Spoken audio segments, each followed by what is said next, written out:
Welcome to the Lead Every Day show. Our mission is to see a world well led. And our strategy to get there? To empower leaders like you to lead every day. So let's get to work. What's your picture of the future? If you don't have one, I'm telling you, it's going to be bad for the people who are trying to follow you. It'll end up being bad for you too. Welcome to the Lead Every Day show. I'm Randy Gravitt. And I'm Mark Miller. And Mark, today we're going to talk about vision, and I feel like we need to. I had a conversation last week with a guy who was working in a company, and he told me, he said, I'm really struggling right now. I don't think my leader has a vision, and it's just a mess. Our whole situation is. And I'm sure you've been in situations before where vision's been very inspiring, and you've probably been in some places where you needed more vision.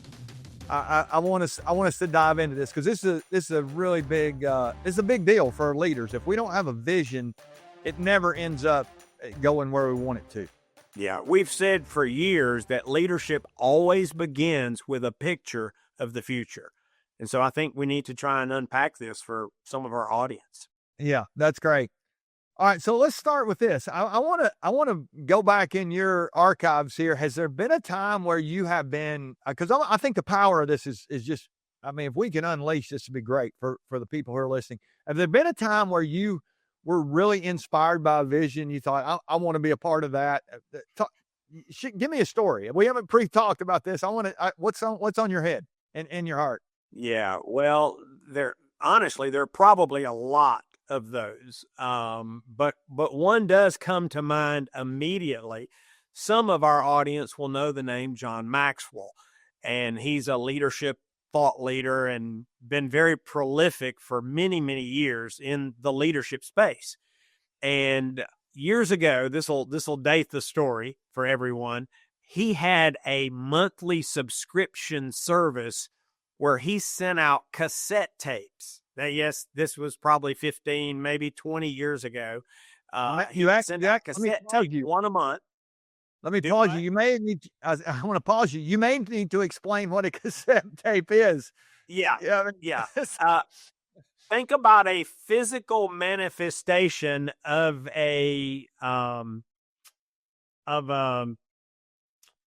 what do you call the file? The digital file? Yeah, it's like a file. Yeah, exactly. Exactly. Yeah.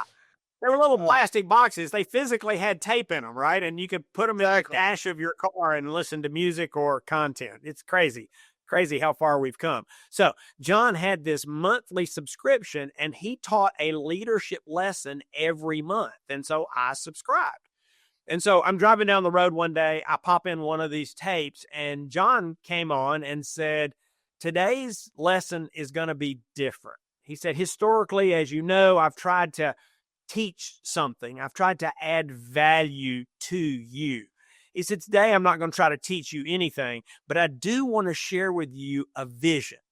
He said, I want to share a vision for training 1 million leaders around the world. And he said, not a single day of training, but a 3-year strategic scope and sequence where we literally could teach 1 million leaders in countries all around the globe how to be a better leader. Now, I don't remember how far I got into that tape, but I did not finish before I had stopped the tape and called his office and talked to somebody on the phone. And I said, I just started listening to the 1 million leader mandate vision, and I want to be in on that. Well, it's funny, at least looking back, the person acted like they didn't know what I was talking about. And they said, well, that's great. We're glad you want to be a part. And I said, so what are my next steps? And they said, we're not sure. And I said, well, what do you mean? And they said, are you willing to have a meeting? And so I said, yeah, I'll have a meeting. And so we scheduled a meeting. I remember showing up at their office. I sat down with a couple of guys, and they started casting vision for the 1 million leader mandate. And I stopped them. And I said, no. I'm already in. Right. I went back and finished the tape. I'm in. I want to be part of this project to train up 1 million leaders.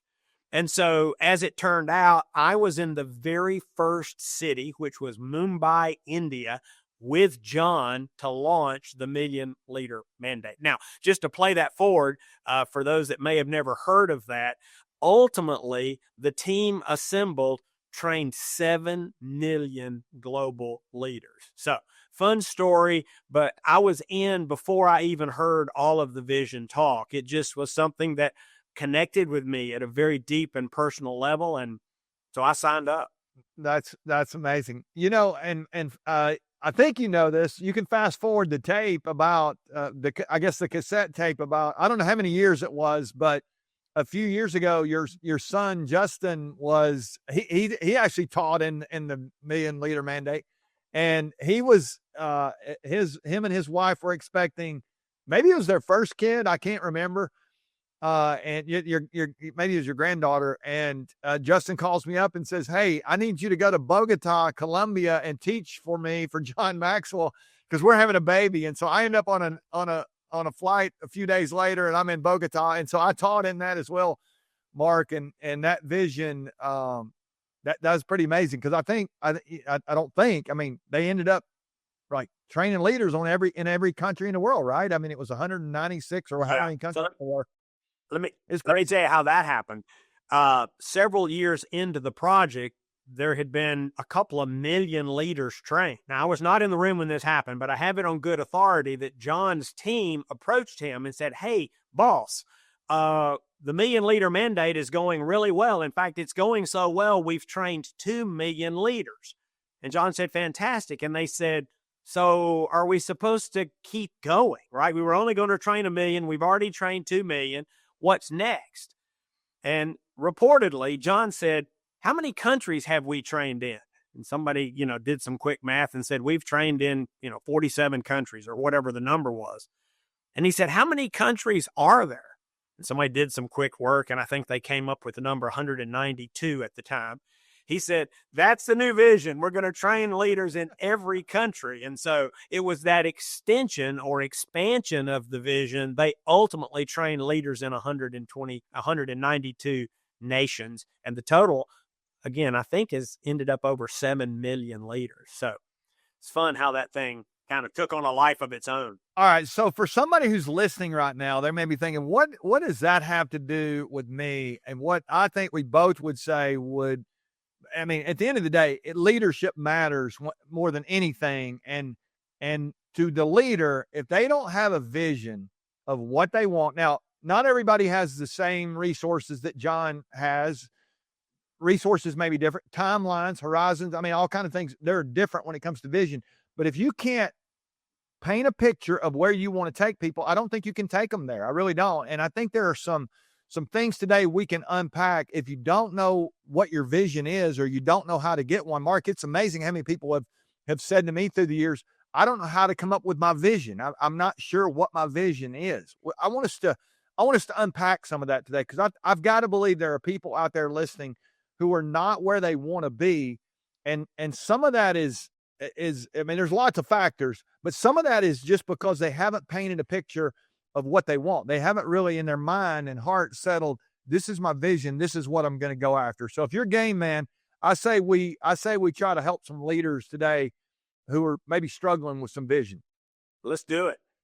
All right. So if I ask that question, let's say I don't have a vision and I'm looking for one, where do I start? Do you have the lead off for us here? Like, what's the first thing I need to do if I don't have a vision?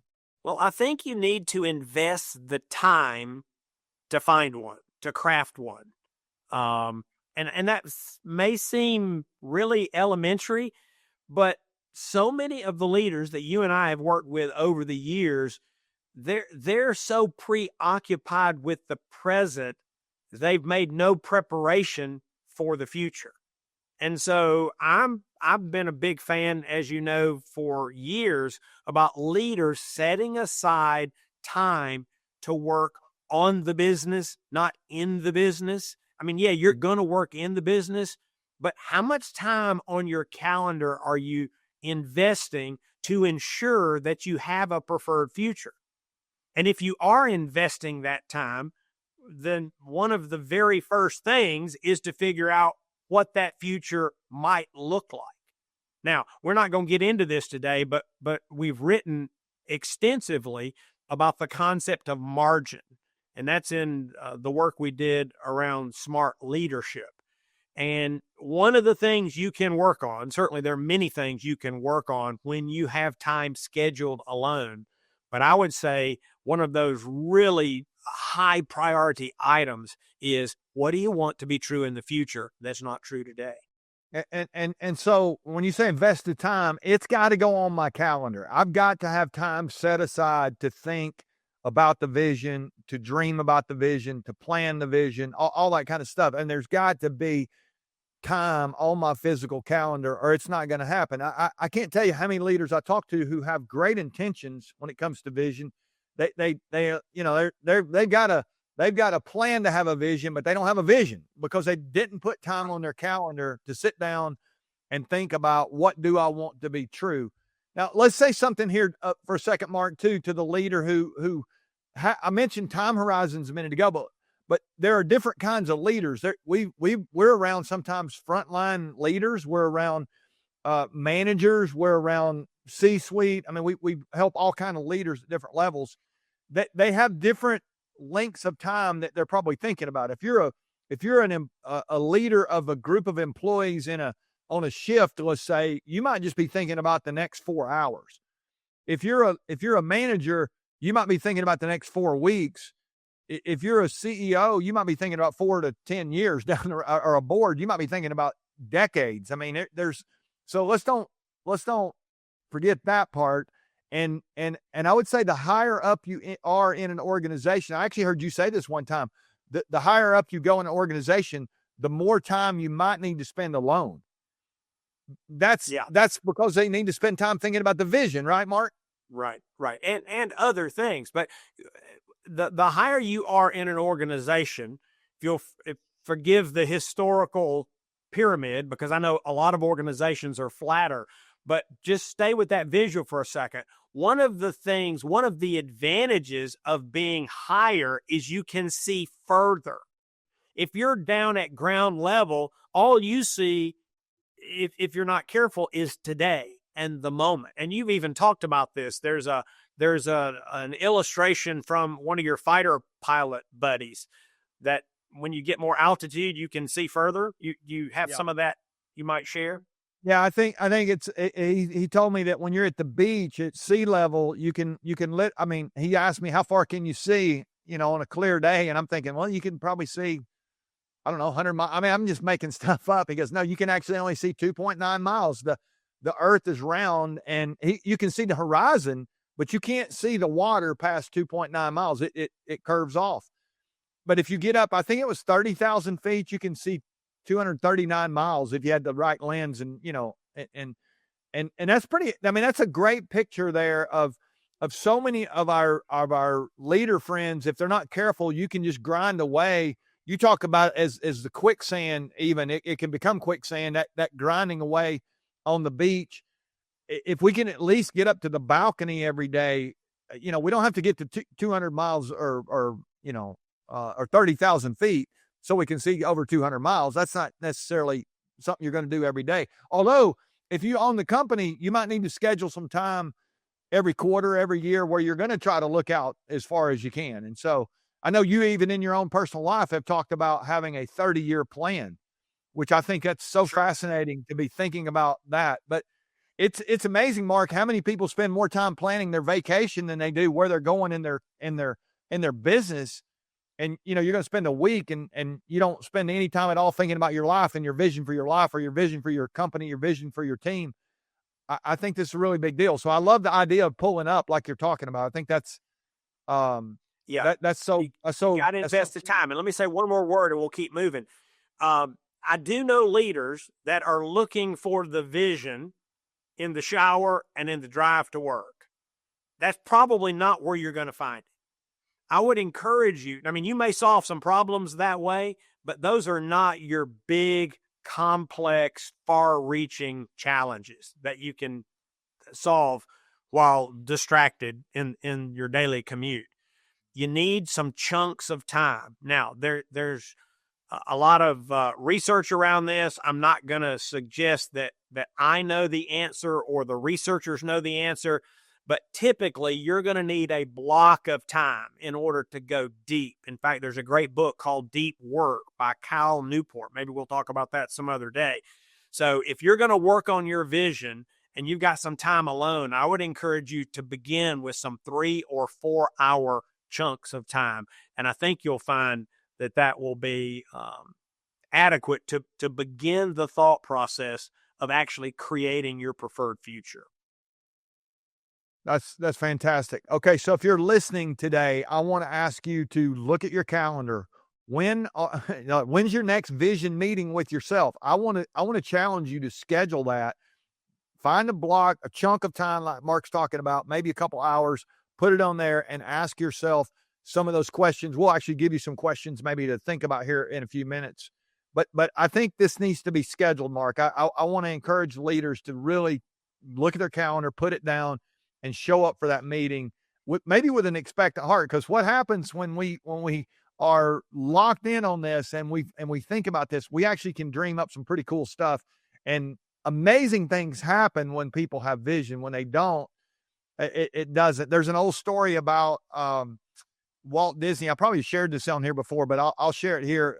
When Disney World opened in Florida, Walt Disney World, I mean, it was just a swamp. They had bought all the swamp property, built this theme park, and it's pretty cool place. If you've been to Disney World, anybody listening around the world, probably a lot of people have been to Disney World. The story goes, Walt wasn't there when it opened. His wife Lillian was. Walt had actually died, I think 3 or 4 years prior to it opening. And a reporter asked her, don't you wish Walt were here to see this? And she said, without blinking, she goes, Walt did see this. That's why it's here. And so that vision is it's just a powerful reminder. If you can see something, you can build something, and you can actually take people there as well. Okay, so we gotta invest the time. Here's the second thing I want us to. This is going to sound a little counterintuitive because we're always thinking about the future when we're thinking about vision. But I want to encourage leaders to look to the past, Mark. It's not enough just to look to the future. There are some things that you've done well in the past that probably will be things that will inform actually where you could potentially go. There may be some gaps in your past, some things you didn't do so well. We could do that better. I mean, looking back has always helped me when I start thinking about looking forward. You want to share anything on that? I know you're a big fan of looking to the past as well. Well, I just think they're clues. I mean, there are reasons that you've enjoyed the success that you've enjoyed up until this point in your life and career, both personally and organizationally. And you don't want to miss those things. And there have been lessons learned. Just a quick sidebar on my personal planning, and Randy, you and I both have done this. I love to start the planning for a new year by trying to figure out what I learned last year. I mean, you really don't want to make the same mistakes over and over again. So let's learn from the past, but don't live there. And so as you think about the greater scheme of this vision crafting opportunity, I wouldn't over-index on the past, but I would encourage you, do not ignore the lessons from the past. That's great. Okay, so we're going to invest the time. We're going to look to the past. I want to spend the rest of our time talking about this third thing that I think you have to do. And to me, this is the part that it's kind of sad when I think about it. We're born with these beautiful imaginations, and we're dreaming of all kinds of stuff as kids. And somewhere along the way, it sort of gets squeezed out of us. The imagination side, or out of a lot of us, it does. But I think there's that creative side that is we can tap into. And we would both say that the third thing you have to do is you've got to imagine your future. You've got to be able to imagine your future. Now, to the person who's listening going, I don't have a very big imagination. I just go to work. I was talking to a leader a couple of weeks ago. He's like, I just go to work. I'm the grinded out kind of guy. That's great. Nothing wrong with execution. We're all for that. But let's think here for a second about how would you imagine your future if you're not so creative, if you feel like you're not a creative person. I have a list of questions here, Mark. I want us to unpack these for a second. I think these questions could be very helpful to anyone who's thinking about their vision, even anyone who's really good at vision. I think these questions could spur maybe a greater vision, a more pointed vision. And let's start with one of my favorite questions. What do you want to be true tomorrow that's not true today? What do you want to be true tomorrow? Now, tomorrow is a placeholder for any time length you want. What do you want to be true at the end of Q1? What do you want to be true at the end of, 6 months? What do you want to be true in a year? At the end of the week, you can ask it any way you want to, but what do you want to be true tomorrow that's not true today? I think that's a really great question to start with. Yeah, it's one of my favorite questions, and I enjoy asking that personally. And I like to ask it about my fitness and my relationships and my finances. And again, I have put in different time horizons. You've already referenced my 30-year plan. That's what that entire exercise was about. What do I want to be true in 30 years? Now, some of those things may actually be true today, but I want to be sure they're true in the future as well. So that's one of my go-to questions. I use it a lot. We used it when I worked at Chick-fil-A corporate. Some of you know I spent almost 45 years on staff there at Chick-fil-A. And we had several breakthroughs over the years when we asked that question. Love that. Okay, so for that person who's listening and they've got this chunk of time they're going to put on their calendar, I would say take your legal pad, take your pen, and the first question you ask yourself, what do I want to be true tomorrow that's not true today? Now, Mark, there's a second question. This is one you asked me, and I love this question. It is, if you could, and I like the way you say it, if you could single-mindedly, which indicates focus, right? If you could single-mindedly pursue only one goal for the next 10 years, what would that goal be? And that, to me, Mark, it just helps. Focus is the right word, but it helps narrow down. There's lots of things we could be about, and we will be about a lot of things over 10 years. But if you have that narrow mindset of like, what are you going to do over the next decade? If you could only do one thing with single-minded focus, what would it be? That's a powerful question, Mark. It is. And I just think we can let our imagination kind of run wild. Just on a personal note, you don't know this, but I've begun working on a shorter term plan. I've still got my 30-year plan, still working towards that, but I'm trying to figure out what the next decade looks like. And I'm asking the question you just shared and others like it, going, I don't want to move through the next decade, being this deep and this wide. I want to figure out what are some really important things that I want to try to do over the next decade. I think this is the type of question that can help you at least identify some of those candidates. Yeah, that's good. So anybody's listening, again, if you're thinking individually here, this is probably a great question for you to ask and maybe even go after. If you're thinking for your organization, you don't necessarily have to commit to any of these questions. We're just trying to help you think about how would you come up with a vision. And so that, to me, is a good second question. You got a third. Let me make a point. Yeah, go ahead. Let me make a point. I'm not suggesting, I don't think we're suggesting that the answer to any one of these questions is the vision, right? I mean, this process is where your imagination, your creativity, your experience, your judgment, your passion, your expertise, it's where it all collides, and what comes out of it is the vision. And so don't over-index on any of these responses, because what I think you'll find if you go through all of these questions and others, this is a truncated list of questions, right? But what you're going to see is that patterns will emerge, because you're going to answer differently to some of these questions.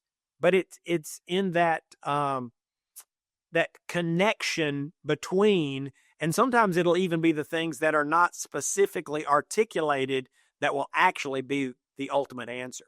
That's good. Okay, so these first couple of questions are sort of, I would say, about what we're trying to do.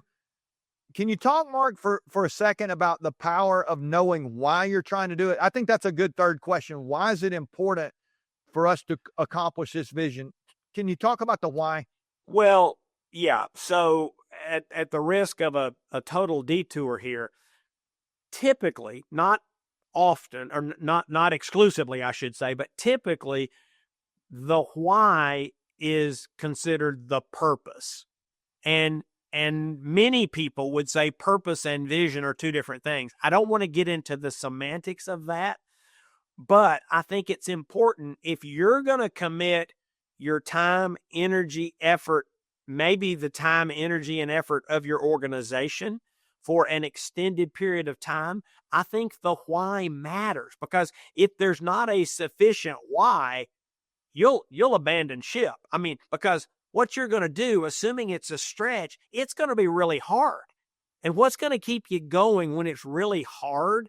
It's why you're on the journey to start with. So again, I would technically say the why of an organization is in the realm of purpose, why the organization exists in pursuit of the vision.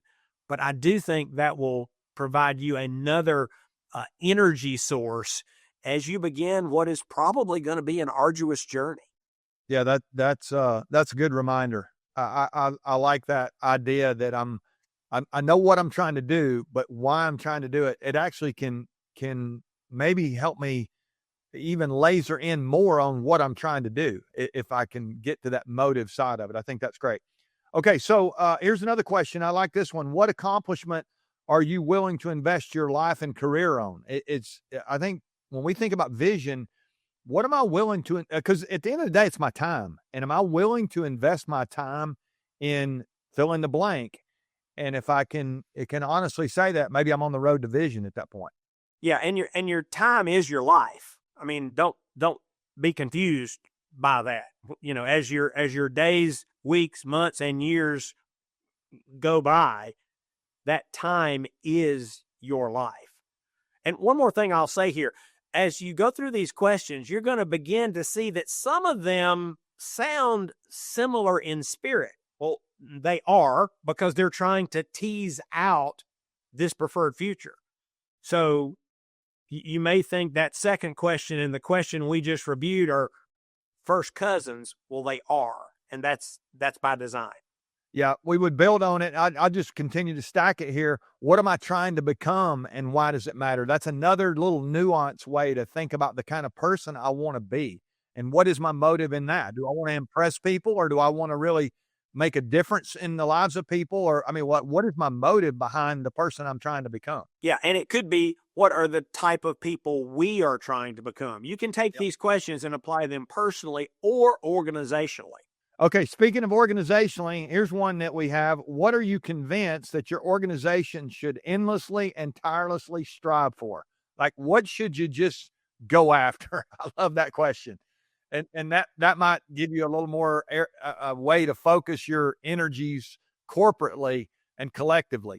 Yeah, I think the operative term there is, what are you convinced of? Now, just a quick caveat. You may have no clue how. Don't get tripped up. I mean, the how is what you and those around you get to figure out in the months and years ahead. But if you're convinced you should pursue something, again, that's going to be important that you're convinced. You're not convinced on the strategies, the tactics, the methods, and the means. But if you're convinced on the destination, you'll continue to get back on the horse when you get thrown off, because that's where we're going. That's great.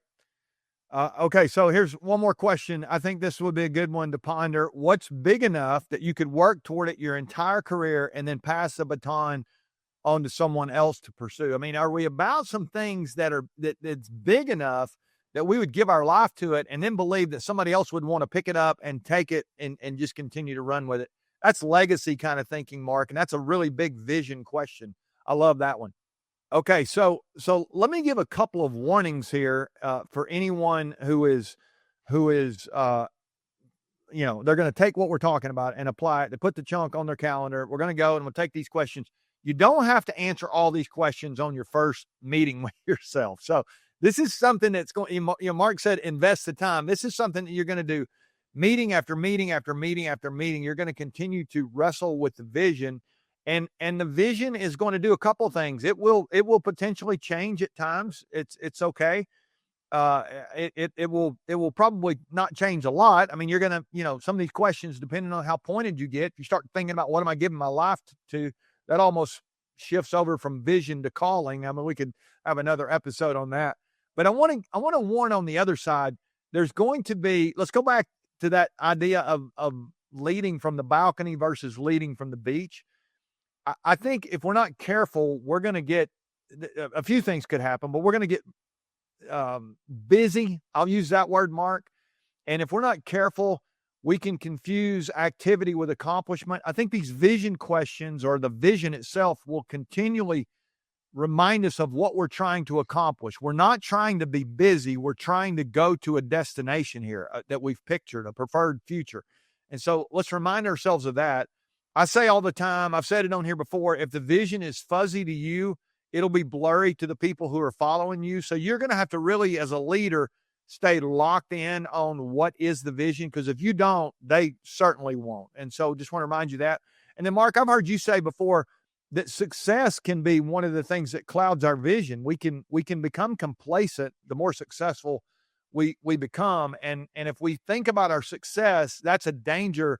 I mean, that really is a ditch we can get into, because ultimately we should be thinking about our destination, not our success. And so I want to just give a few little reminders there for anybody who right now feels like they've just sort of lost the vision.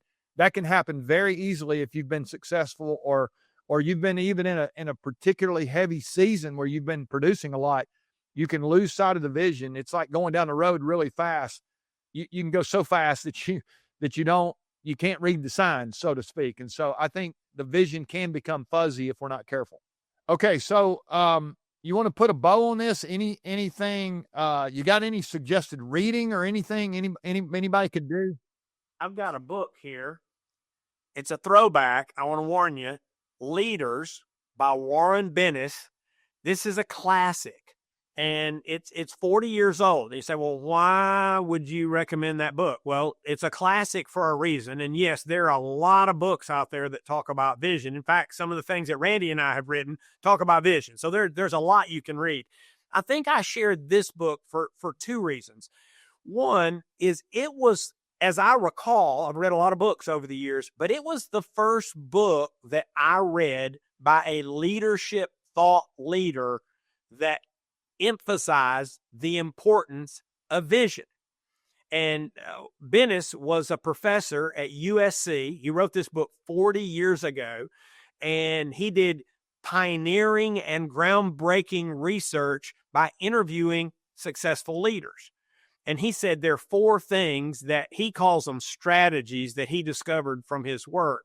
And the first is attention through vision. The second is meaning through communication. The third is trust through positioning, which is really about strategy. And then the fourth is deployment of self, which is awkward to my modern mind, but it's actually about the importance of lifelong learning and creating a learning organization. And he wrote, again, a quarter of this book is about attention through vision. And he made the unique observation that of all the things that vision does, it creates focus. You tell the entire organization, and perhaps beyond your organization, here's what we are going to focus our attention on. And it is, in his mind, the starting point for accomplishing great things. And he's got case studies. Again, they're very old case studies. The book's 40 years old. But even if you don't read the book, I think it's instructive that 40 years ago, one of the early leadership thought leaders basically said what we say today: leadership always begins with a picture of the future. A couple things there, Mark. That's just a great reminder that vision is not going to go away. The need for casting vision, understanding this topic is, 40 years from today, it's still going to be important, and this is still going to be a relevant conversation. So I like that reminder. And then as I think about Venice and the book there, I wonder if we could get that book on cassette tape. We might be able to. Yeah, I don't know. I don't know about that. Let me quickly say, I did get to spend some time with him. We brought him into Chick-fil-A. He spoke to all the operators.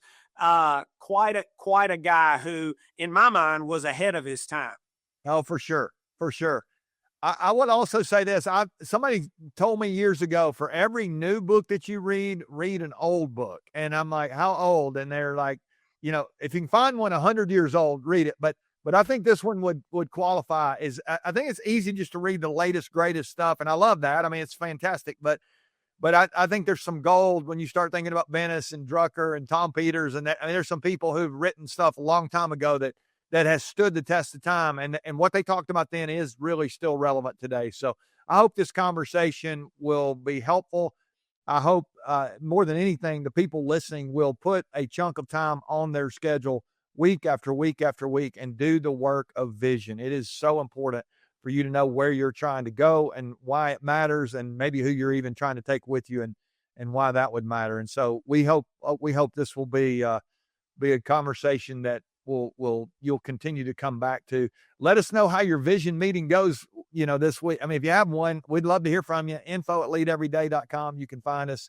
Of course, leadeveryday.com is our website. If you've not subscribed, please do so. Hit the like button, YouTube channel, anything you want. We're there with this content to try to serve you and help you be a better leader, improve your team performance, and ultimately strengthen your organization. All right, we love you guys. Hope you'll join us next week for the Lead Everyday Show.